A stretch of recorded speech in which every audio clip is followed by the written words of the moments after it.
Hello guys, welcome to another video of stock market funds crazy snacks limited. Guys, इस IPO का आज day 2 का subscription open हो रहा है। जानेंगे लाइव सब्सक्रिप्शन जीएमपी कितना चल रहा है, लिस्टिंग कितना मिलेगा, परफॉर्मेंस कैसे अप्लाई करें या फिर नहीं, फाइनल डिसीजन क्या लें, इन सभी पॉइंट्स को डिस्कस करेंगे। और ये कोई रिकमेंडेशन वीडियो नहीं, इसलिए जो भी फाइनल डिसीजन होगा अपने रिस्क पर लीजिएगा। चलिए फ्रेंड्स, वीडियो को स्टार्ट करते हैं। तो गाइस, आईपीओ 25 को ओपन हुआ तो 30 को क्लोज किया जा रहा है। 3 डे आईपीओ है। आज डे 2 ओपन हो रहा है। 3 जुलाई का लिस्टिंग डेट, 10 रुपीज का फेस वैल्यू, 39 टू 40 रुपीज का प्राइस बैंड, 3000 शेयर्स की lot size, face capital OFS combination, book built IPO, 31 crore का इशू साइज, 74.9 लाख शेयर्स का इशू किया गया है। और इशू साइज है जो कि 31 करोड़ का। अलाकृति सिक्योरिटीज मार्केट मेकर। और बुक बिल्ड आईपीओ जो कि फ्रेश कैपिटल 24 करोड़ का, 6 करोड़ का ओएफएस बीएसई एसएमए पे लिस्टिंग होगा। अलॉटमेंट डेट 1 जुलाई, 2 जुलाई को रिफंड रिलीज किया जाएगा। शेयर्स डिमेट अकाउंट में क्रेडिट होगा। ऑफर दिया गया QIB only 1%, big HNI 31, small HNI 15.6, retail 47.1% offer दी गई है। रिटेल ओनली 2 लॉट अप्लाई कर सकते हैं। 6000 शेयर्स मिलेंगे, 2.5 लाख पे करना पड़ेगा। Small HNI minimum 3 lot apply कर सकते हैं, 3.8 लाख पे करना पड़ेगा। मैक्सिमम 7 लॉट अप्लाई कर सकते हैं, 8.8 लाख पे करना पड़ेगा। Big HNI minimum 8 lot apply कर सकते हैं, 10.1 लाख पे करना पड़ेगा। मैक्सिमम कोई लिमिट नहीं है, लेकिन अगर 5 टाइम सब्सक्राइब होता है स्मॉल एचएनआई, बिग एचएनआई, जिस भी कैटेगरी में, उस कैटेगरी में आपको मिनिमम लॉट होगा। जैसे रिटेल में only small HNI only 3 lot, big HNI only 8 lot allotment किया जाएगा।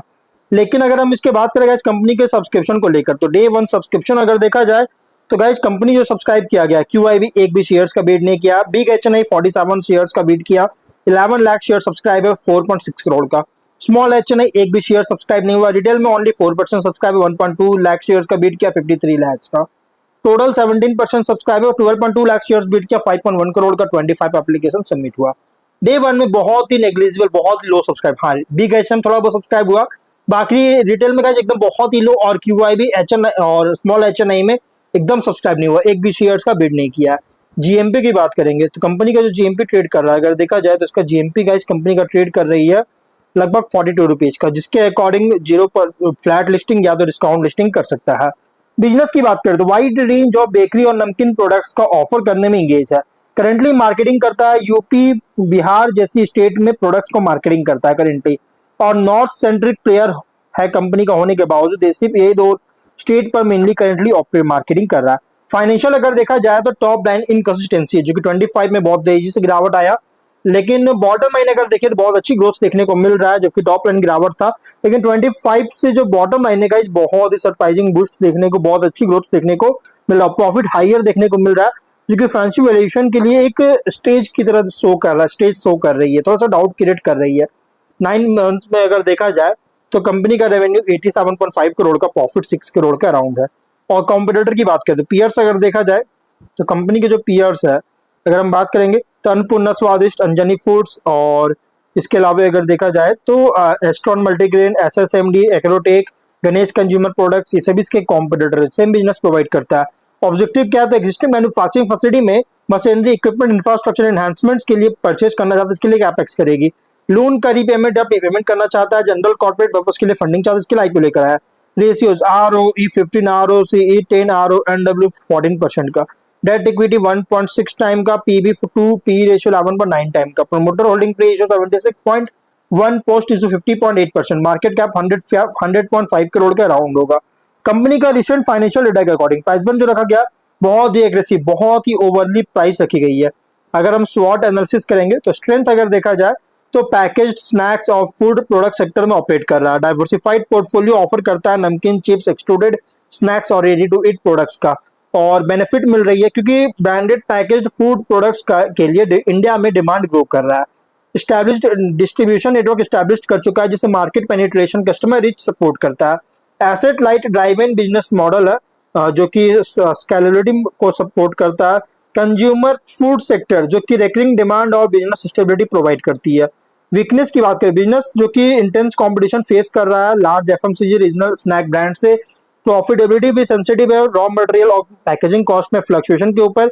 रिलेटिवली स्केल बहुत ही स्मॉलर है एस्टैब्लिश्ड नेशनल फूड कंपनीज के कंपैरिजन में। डिस्ट्रीब्यूटर रिटेल नेटवर्क पर डिपेंडेंस है ग्रोथ के लिए। वर्किंग कैपिटल इंटेंसिव है इन्वेंट्री और डिस्ट्रीब्यूशन रिक्वायरमेंट्स के लिए कारण होने के कारण। और अपॉर्चुनिटीज की बात करें तो डिमांड ग्रो कर रही है पैकेज स्नैक्स, कन्वीनियंस फूड और रेडी टू ईट प्रोडक्ट्स के लिए। न्यू स्टेट और न्यू रूरल मार्केट्स में एक्सपैंड करेगा, जिससे रेवेन्यू को इंक्रीज कर सकता है। Premium healthy innovative snack products का लॉन्च करने से मार्जिन इंप्रूव कर सकता है। मॉडर्न रिटेल और ई कॉमर्स चैनल्स में ग्रोथ होने के कारण एक्सपेंशन को सपोर्ट करता है। एक्सपोर्ट अपॉर्चुनिटीज मिल रही है इंटरनेशनल एथनिक स्नैक मार्केट्स में। लेकिन थ्रेट अगर देखा जाए तो कंपटीशन बहुत ही स्ट्रॉन्ग है। एस्टैब्लिश्ड एफएमसीजी कंपनीज और लोकल ब्रांड्स से edible oil, packaging material, agricultural competitive prices में वोलेटिलिटी के कारण इम्पैक्ट कर सकता है इसके रेवेन्यू को। और कंज्यूमर प्रेफरेंसेस जो कि हेल्थियर फूड ऑप्शंस के ऊपर बहुत तेजी से बदलाव होता है। Food safety regulatory compliance requirements है जिससे कॉस्ट इंक्रीज कर सकता है। इकोनॉमिक स्लो डाउन के कारण डिस्क्रिशनरी स्पेंडिंग कंज्यूमर स्पेंडिंग को इम्पैक्ट कर सकता है। पीयर कॉन्टेक्स्ट करेंगे तो लार्ज एफएमसीजी स्नैक्स कंपनीज के कंपैरिजन में देखा जाए तो ऑपरेट कर रहा है as a growing package snacks manufacturer जो कि फोकस है रीजनल और वैल्यू ड्राइवन मार्केट्स पर। अदर स्नैक ब्रांड्स के अगेंस्ट देखा जाए तो product variety, pricing, distribution, reach और ब्रांड रिकॉग्निशन पर कम्पीट कर रहा है। इन्वेस्टर के लिए आईपीओ रिप्रेजेंट कर रहा है consumer food and snack sector play जहां ग्रोथ डिपेंड करता है ब्रांड एक्सपेंशन, डिस्ट्रीब्यूशन, ग्रोथ और कॉस्ट मैनेजमेंट पर। और लिस्टिंग स्ट्रेटजी की बात करें, देखिए अगर लिस्टिंग इन व्यू के पर्पज से अगर देखा जाए तो लिस्टिंग अप्लाई तभी की जब लिस्टिंग के लिए अप्लाई करने का सोच रहे हैं तो सब्सक्रिप्शन डिमांड बहुत ही स्ट्रांग होना चाहिए इन्वेस्टर कैटेगरीज में, जो कि फिलहाल तो चांसेस तो नहीं है कि बहुत ही हाईली प्राइसी आईपीओ है, बहुत ही पुअर कॉम्प्लायंस के साथ कंपनी, बहुत ज्यादा रिस्की आईपीओ है। हाईयर सब्सक्रिप्शन जनरली इंप्रूव कर सकता है लिस्टिंग प्रोस्पेक्ट को। जीएमपी ट्रेंड जो कि मॉनिटर कीजिए लिस्टिंग डेट के क्लोज में सेंटिमेंट इंडिकेशन के लिए। Long term investment view purpose से अगर देखा जाए तो ये आईपीओ उन इन्वेस्टर के लिए सुटेबल है जो कि लॉन्ग टर्म ग्रोथ पर बिलीव करते हैं पैकेज्ड फूड सेक्टर का। और की फैक्टर्स जो कि ट्रैक करना होगा रेवेन्यू, जिसमें revenue growth, brand expansion, distribution reach, profitability सभी होना चाहिए। रिस्क लेवल मीडियम रिस्क है लेकिन कंपटीशन बहुत ज्यादा एस्टैब्लिश्ड एफएमसीजी कंपनीज और से जो कि एक बिगेस्ट चैलेंजेस है कंपनी के लिए।